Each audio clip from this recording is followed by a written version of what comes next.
this hotel space from the federal government. And now he is suing the celebrity chef Jose Andres, who was supposed to have a restaurant inside the hotel but pulled out after Mr. Trump's comments about Mexican immigrants.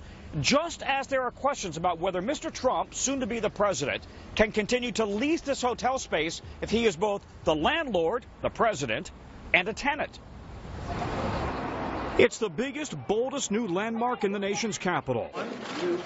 A $200 million makeover with the president-elect's name all over it. It's amazing, probably the best location, one of the most sought-after projects.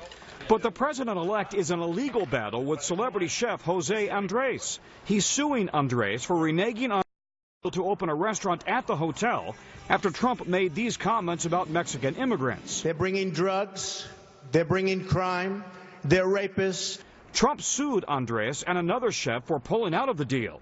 Andres countersued. The Trump team wanted to postpone a January deposition, arguing Trump's too busy preparing to take office. But a D.C. judge has denied that request, saying he must appear. Meanwhile, another problem. The hotel is actually the historic old post office pavilion owned by the federal government.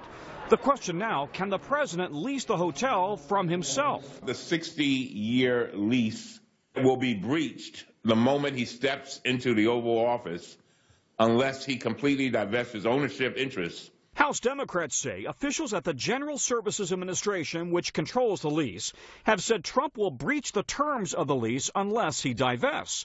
But the GSA tells NBC News it hasn't yet taken a position on whether Trump would be in violation because they're waiting for details on how Trump plans to handle all of his business dealings.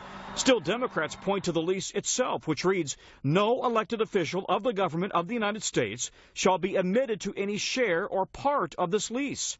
But Trump wasn't an elected official when he signed the lease. Documents filed with the Federal Election Commission show Trump has a 76% ownership stake. Documents obtained by BuzzFeed show 3 of his children have a 7% stake. Just this week, his daughter Ivanka was promoting the hotel on Instagram.